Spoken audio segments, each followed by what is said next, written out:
तो इसलिए आपने ध्यान से सुनना है जो प्रभु ने आज हमसे बात की है। हालेलुया।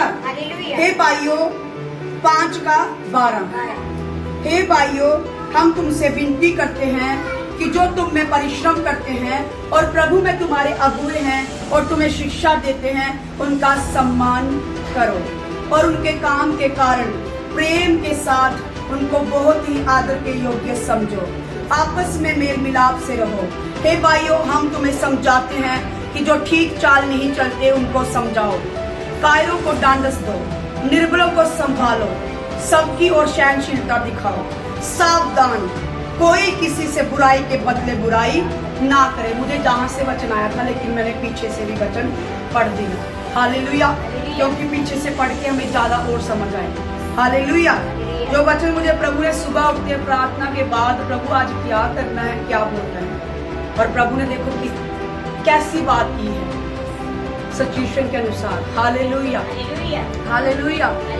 तो देखो ये लिखा है कि सावधान, कोई किसी से बुराई के बदले बुराई ना, सभी बोलेंगे सावधान, कोई किसी से बुराई के बदले बुराई ना करे, पर सदा बोले पर सदा भलाई करने पर तत्पर रहो, आपस में और सबसे भी भलाई ही चेष्टा करो। आमीन, आमीन। क्या लिखा है? सावधान, कोई किसी से बुराई के बदले बुराई ना करे, पर सदा भलाई करने पर तत्पर रहो, आपस में और सबसे भी भलाई ही की चेष्टा करो, सदा आनंदित रहो। आमीन, हालेलुया। सदा आनंदित रहो। मैंने आपको आते ही बोला था कि आज हम क्या करेंगे, आनंद मनाएंगे। Hallelujah, hallelujah. इसलिए क्या लिखा है? सदा आनंदित रहो, निरंतर प्रार्थना में लगे रहो। पीछे भी यही पढ़ा हमने, हर समय और हर प्रकार प्रार्थना में लगे रहो। देखो प्रभु कैसे बातें करता है हमसे, पर आपको बुद्धि खोल के रखनी है, अपनी दिमाग खोल के रखना है, ध्यान ना भटकाएं। प्लीज कोई भी अपना ध्यान अपने घर की तरफ, अपनी टाइम घड़ी की तरफ ना देखें, टाइम को ना देखें, अपने घर में क्या चल रहा है, क्या बनेगा, आज क्या बनाऊंगी, ये कुछ भी माइंड में ना लाएं। बस आप वचन पे ध्यान करके, क्योंकि दुष्ट क्या कहता है, वो वचन को चुरा के ले जाता है। लिखा हुआ कि नहीं लिखा है कि वो बीज बोया गया, जो बीज बोया अच्छी भूमि में, वो कोई 60 गुना, कोई 70 गुना, कोई 100 गुना फल लेके आया। लेकिन जब बीज बोया गया तो कोई भी फल लेके नहीं आया। जो पथरीली भूमि पर, कोई दूसरी भूमि पर, जो खराब भूमि पर वो बोया गया, वो फल लेके नहीं आया, क्योंकि उनको क्या किया, शैतान ने चुरा लिया। हालेलुया। जो अच्छी भूमि पर बोया गया है वो 100% 100 गुना फल लेके आएगा। आमीन। बोलो प्रभु यीशु मसीह। जितना भी वचन आज मैं सुनूं, मेरे हृदय की नरम भूमि में बोया जाए और ये 100 गुना फल लेके आए, और इसका फल सदा मुझ में बना रहे। प्रभु यीशु मसीह आज का वचन, एक एक वचन मुझे सदा याद रहे, मुझे सदा याद रहे। मैं तेरे वचन का आदर करूं, मैं इस वचन का जो इस पे लिखा है मैं आदर करूं, मैं आदर करने वाला बनूं, मैं आदर करने वाली बनूं। ये पूरा पवित्र शास्त्र किसके द्वारा लिखा गया? पवित्र आत्मा की सामर्थ के द्वारा, नबियों और प्रेरितों के द्वारा, और परमेश्वर की आत्मा ने उनके बीच में वचन डाले और वो लिखते गए। आमीन। और ये नबी के द्वारा वचन लिखे गए, प्रेरितों के द्वारा, रसूलों के द्वारा लिखे गए। हम इसको ना कैसे कर सकते? अपनी बुद्धि और समझ, अपना ज्ञान प्रभु ने कहा छोड़ दे, मेरे वचन के अनुसार चल। तो अपनी बुद्धि का सहारा ना लेना, संपूर्ण मन से अपने परमेश्वर यहोवा का भरोसा रखना और उसकी व्यवस्था पर दिन रात मनन करते रहना। आमीन। यही वचन है, इनको हम अपने से, हम जब हमारे अंदर आता नहीं हम क्यों करें, हम नहीं करेंगे, हम अपनी मर्जी करेंगे, तो फिर आप वचन के बाहर हो। जितना मर्जी आप शैतान से लड़ने जाओ, कभी नहीं हारेगा वो देखेगा कितना वचन के अंदर है, कितना वचन के बाहर है, तो सब देखता है। वो ऐसी थोड़ी है, वो सब देखता है कौन वचन के अंदर है, कौन वचन के बाहर है। इसलिए ये मैं नहीं कह रही, परमेश्वर के वचन दिया है तो मैं आपसी के बीच में से बोल रही हूँ। Hallelujah, hallelujah. तुम परिश्रम करते हो, प्रभु में तुम्हारे अगुवे तुम्हें शिक्षा देते हो, उनका सम्मान करो और उनके काम के कारण प्रेम के साथ उनको बहुत ही आदर के योग्य, प्रेम के साथ, हालेलुया। क्या लिखा है? प्रेम के साथ उनको बहुत ही आदर के योग्य समझो। ये वचन कहता है ना कि कोई बंदी जब आपको कोई प्रचार करता हुआ सुनाई देता ना, अगुओं के खिलाफ कर देता, अपनी मिनिस्ट्री को कलीसिया अगुओं के खिलाफ करने की कोशिश करे, उस प्रचार को स्टॉप करे और मैच करे कि वचन में क्या लिखा है। पवित्र आत्मा को पूछे कि वचन में क्या लिखा है, क्या ये प्रचार सही है जो मैं सुन रहा हूँ, क्या ये प्रीचिंग सही है जो मैं सुन रहा हूँ। वचन से मैच करे और फिर देखें कि क्या सही है क्या गलत है। अगर हम कहते हैं कि अगुओं की अधीनगी करो तो बाइबल में लिखा है इसलिए बोला जाता है। Hallelujah, hallelujah. जो तुम्हें शिक्षा देते हैं उनका सम्मान करो और उनके काम के कारण प्रेम के साथ उनकी बहुत ही आदर के योग्य समझो। आपस में मेल मिलाप से रहो। हालेलुया। क्या लिखा है? कलीसिया और पास्टर्स आपस में मेल मिलाप से रहें। हे भाइयों, हम तुम्हें समझाते हैं कि जो ठीक चाल नहीं चलते उनको समझाओ। हालेलुया। उनको क्या करना है? समझाओ। कायरों को दंडस दो, निर्बलों को संभालो, सबकी ओर सहनशीलता दिखाओ। हालेलुया। क्या लिखा है? सबकी ओर सहनशीलता दिखाओ। सहन शक्ति रखनी है अपने अंदर। सहनशीलता किसको बोलते हैं? सहन करने की शक्ति को सहनशीलता, कि मुझे किसी ने कुछ बोला, मेरा मुंह चुप रहा, मैं खामोश रही, मेरे अंदर सहनशीलता आ गई। आमीन। इसलिए आपको फलों के बारे में हर संडे समझाया जाता है। धीरज का फल, सहनशीलता का फल आत्मा के 9 फलों में पाया जाता है। हालेलुया। इसमें लिखा है कि सबकी ओर सहनशीलता दिखाओ। सावधान, आगे क्या लिखा है? सावधान, कोई किसी से बुराई के बदले बुराई ना करे। हालेलुया। ये था वचन आज का कि बुराई के बदले बुराई ना करे। अगर मेरे साथ किसी ने बुराई की है तो मैं उसके साथ बुराई नहीं करूंगी, मैं बुराई नहीं करूंगा। आमीन। हालेलुया। मैं बुराई नहीं करूंगा। मुझे आशीष देने के लिए चुना गया, ना कि श्राप देने के लिए। मैं शिक्षा दे सकती हूँ, ताड़ना दे सकती हूँ। शिक्षा के द्वारा, वचन के द्वारा जो मुझे हक है, मुझे अधिकार है, एक पास्टर को जो अधिकार है उसके द्वारा वो आपको समझा सकता है, पर श्राप नहीं दे सकता। हालेलुया। आपको भी प्रभु ने कहा किसी को श्राप मत दो, आप आशीष देने के लिए चुने गए हैं। आमीन। हालेलुया। समझाओ और उसके बाद दंडस आगे लिखकर उनको समझाओ। कायरों को दंडस दो, निर्बलों को संभालो, जो निर्बल हैं उनको संभालो, सबकी ओर सहनशीलता। बड़ी बात है, सहनशीलता सबकी ओर दिखानी है। हालेलुया। और बुराई के, कोई किसी से बुराई के बदले बुराई ना करे, पर सदा भलाई करने पर तत्पर रहे। किस काम के लिए तत्पर रहना है? भलाई करने के लिए 24 घंटे तत्पर रहना। मैं क्या भलाई कर सकती हूँ?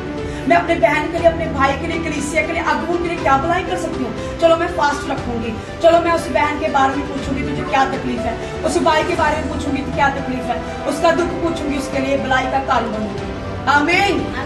पिछले संडे क्या वचन हुआ था कि हमें कलीसिया के लिए क्या करना है? हमें एक दूसरे के लिए क्या करना है? चिंता करनी है और हमें भलाई का कारण बनना है, आशीष का कारण बनना है। हमें ठोकर का नहीं, हमें क्या बनना है? आशीष का कारण बनना है। हालेलुया। बोलो प्रभु यीशु मसीह, आज से मैं भलाई के काम कर सकूं। हर भाई के साथ, हर बहन के साथ मैं भलाई के काम कर सकूं, मैं आशीष का कारण बन सकूं। प्रभु तू मुझे आशीष का कारण बना। मैं अपने बच्चों के लिए, अपने पति के लिए, अपने पति के लिए, अपनी पत्नी के लिए, अपने घर के लिए, अपनी फैमिली के लिए, अपनी ऑफिस के लिए, अपने घर के लिए, अपने अगुओं के लिए, अपनी कलीसिया के लिए बड़ी आशीष का और बड़े छुटकारे का काम करने पाऊं। हे प्रभु यीशु मसीह, तूने कहा मैंने तुम्हें बड़े कामों के लिए सृजा हुआ है। हे प्रभु, मेरे जीवन के द्वारा सदा भलाई ही होती रहे, सदा भलाई ही होती रहे। आमीन। आमीन। आगे क्या लिखा है? भलाई करने पर तत्पर रहो, आपस में और सबसे भी भलाई ही की चेष्टा करो, सदा आनंदित रहो, निरंतर प्रार्थना में लगे रहो, हर बात में धन्यवाद करो, क्योंकि तुम्हारे लिए मसीह यीशु में परमेश्वर की यही इच्छा है। आत्मा को ना बुझाओ, भविष्यवाणी को तुच्छ ना जानो, सब बातों को परखो, जो अच्छी है उससे पकड़े रहो, जो सब प्रकार की बुराई से बचे रहो। आमीन आमीन। कितना पावरफुल वचन दिया है। तो समझने वाले होंगे वो समझ जाएंगे, वो उनको समझ में आ जाएगा। आमीन हालेलुया। इतना पावरफुल वचन सुबह उठ के प्रभु ने दे दिया है। अब कुछ भी कहने की जरूरत नहीं है। प्रभु ने आपको सबको समझा दिया कि किसी को बुराई के बदले बुराई नहीं करनी है, क्योंकि अगर एक बुराई कर दी, मैं भी बुराई कर दूं, मेरे और उसके बीच में कोई अंतर नहीं नजर आ रहा, क्योंकि सब एक जैसे हो गए हैं और किसी का अंतर नजर नहीं आ रहा। इसलिए प्रभु यीशु मसीह ने जब क्रूस पर वो चढ़ाया गया था, उसके मुंह पर थूका जा रहा था, उसको कीलें लगाई जा रही थी, और जब क्रूस बारी उठा के चल रहा था तो वो सारा कुछ क्या कह रहा था, इनको माफ कर दे। एंड में कहा प्रभु ये नहीं जानते ये क्या करें, इनको क्षमा कर।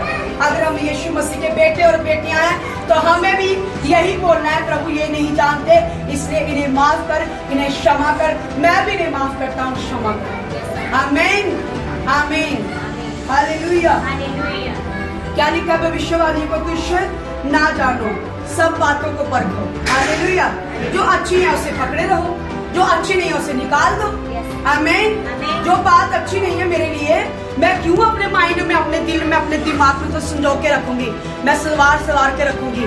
मैं इसको उसी समय निकाल दो उस बात को जो मेरे लिए सही नहीं है, मेरे अंदर कड़वाहट पैदा करती है, मेरे अंदर किसी के लिए नफरत पैदा करती है, मेरे लिए मेरी शांति को भंग करती है, मेरी शांति को खराब करती है। मैं उसी समय उस बात को निकाल दूंगी। आमीन आमीन हालेलुया हालेलुया। क्यों मैं उसको सालों या महीनों तक चलाऊं? क्यों मुझे समझ नहीं है शैतान की जुक्तियां, मुझे सब पता शैतान की जुक्तियां क्या है। क्यों मैं किसी की वजह से अपनी शांति भंग करूं? क्यों मैं किसी की वजह से अपनी पवित्रता खराब करूं? मैं उसी बात को पकड़ूंगी जो मेरे लिए सही है। आमीन हालेलुया। गुस्सा, क्रोध, विरोध, डाह, जलन जैसी शैतान के हथियार हैं। क्यों मैं इनकी वजह से अपनी शांति को भंग करती रहूं? मैं आनंदित रहूंगी प्रभु में, सदा मगन रहूंगी प्रभु में। आमीन हालेलुया। हम सब आनंदित रहें और मगन रहें, और आत्मा को ना बुझाएं, भविष्यवाणी को तुच्छ ना समझें। जो सही है, जो बाइबल में लिखा है कि जो सब बातों को परखो, जो अच्छी है उसे पकड़े रहो, जो अच्छी नहीं है उसे क्या कर दो, उसको भी पकड़े रहो, उसको उसी समय निकाल दो, आउट कर दो। अपने माइंड के अंदर ना आने दो, शरीर के अंदर ना आने दो, आत्मा प्राण में ना आने दो, ताकि आपकी शांति भंग ना हो जाए। हालेलुया। अपनी शांति को बरकरार रखो। शैतान आया घात करने, नष्ट करने, वो आएगा। उसके हथियार आपको सबको पता है क्या क्या हथियार, लड़ाई झगड़ा, गुस्सा, क्रोध, विरोध, डाह, जलन, जेलसी, फूट, विदर्भ, डाह, ये सारा उसका काम है। तो मुझे लेना चाहिए? मुझे नहीं लेना है इन कामों को, मुझे अच्छी बातों को लेना है, मुझे तत्पर रहना भलाई करने के लिए। शैतान की जुक्तियों में मुझे नहीं फंसना है। मेरे पास हथियार है, मैं लड़ूंगी उसके साथ। आमीन हालेलुया हालेलुया। तो इसलिए उसे पकड़े रहो, सब प्रकार की बुराई से बचे रहो। शांति का परमेश्वर आप ही तुम्हें पूरी रीति से पवित्र करे। सब बोलेंगे आमीन आमीन। आशीर्वाद का वचन है, सब पीछे आमीन को बोलेंगे। शांति का परमेश्वर आप ही तुम्हें पूरी रीति से पवित्र करे, आमीन। और तुम्हारी आत्मा और प्राण और देह हमारे प्रभु यीशु मसीह के आने तक पूरे और निर्दोष सुरक्षित रहे। आमीन। तुम्हारा बुलाने वाला सच्चा है और वह ऐसा ही करेगा। आमीन। हे भाइयों, हमारे लिए प्रार्थना करो। सब भाइयों को पवित्र चुम्बन से नमस्कार करो। मैं तुम्हें प्रभु की शपथ देता हूँ कि ये पत्री सब भाइयों को पढ़कर सुनाई जाए। आमीन। हमारे प्रभु यीशु मसीह का अनुग्रह तुम पर होता रहे। आमीन। सब मिनिस्ट्री कलीसिया बोलेगी आमीन आमीन आमीन। क्या लिखा है? हमारे प्रभु यीशु मसीह का अनुग्रह तुम पर सदा होता रहे। आमीन आमीन आमीन। आप सब ब्लेस्ड है, आप सब